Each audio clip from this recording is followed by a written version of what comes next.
Hey guys, we're getting down and dirty in one of my favorite mobile games, Hero Wars Alliance.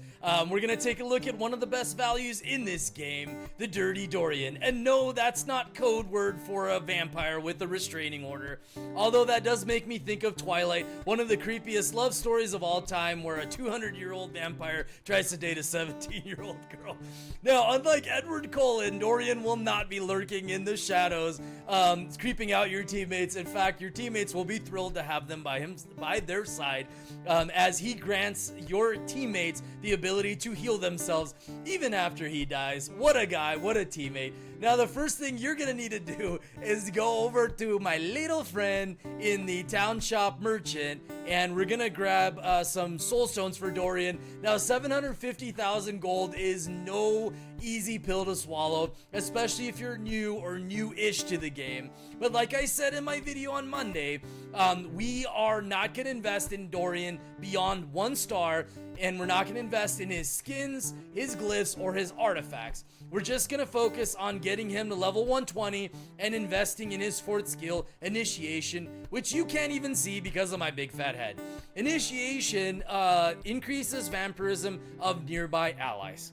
Now, building a Dirty Dorian, now, actually, real quick, let me say this. There's nothing wrong with investing in Dorian beyond what would be considered a dirty build. The only thing is, it's the main purpose of a dirty build is to give you a spot on your team where you have minimal investment, allowing you to prioritize other crucial positions like tank and damage dealers. Now, you'll notice on my account, Dorian is well beyond 1 star, and that's because I started using him when I first started playing this game. So I started investing at him for months, you know, really even before I knew anything about this game and what I was doing. With that being said, I did invest in his artifact weapon, which does increase physical damage for the whole entire team, and you'll see that come into effect here in a little bit. Now, let's talk about the downside of Dirty Dorian.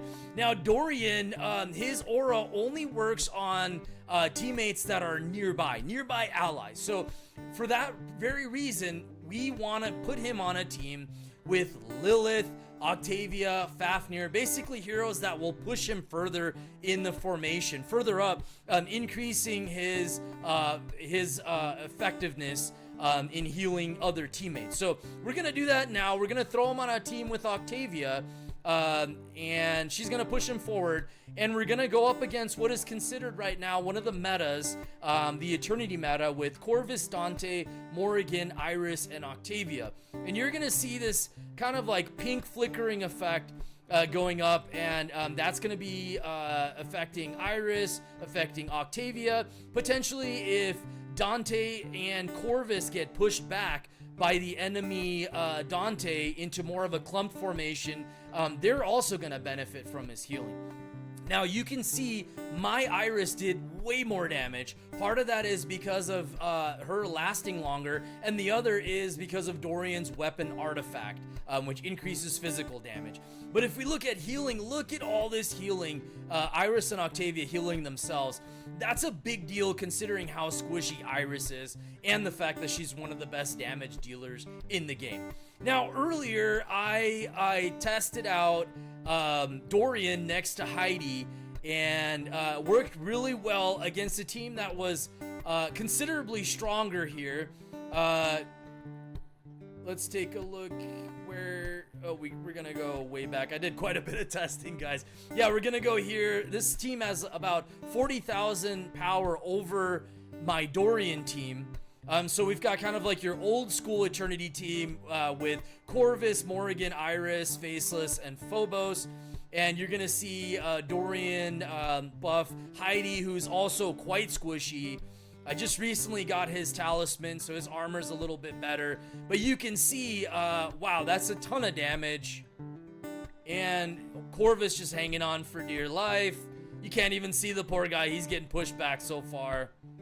I'm gonna just 4 times it so we don't just have to sit here and watch this like 1v1 Aurora versus Corvus. So you can see the amount of healing that Dante benefited from Dorian, Heidi, and Octavia all benefited.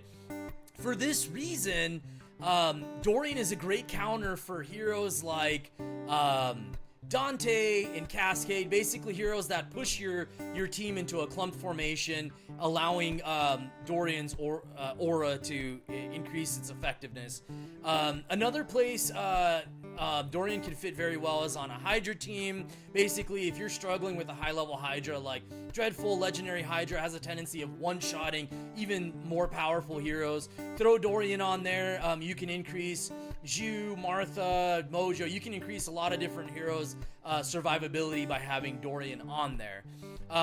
Finally, Dorian is an incredible counter to Oya, Cleaver, Yasmin, basically heroes that are pulling other heroes to the front of the line. What happens with Dorian is he will get pulled to the front and then increased healing to your front line, as I demonstrated in my video on Monday. So again, Dorian, the Dirty Dorian build, I think is one of the best values in this game. I highly recommend him.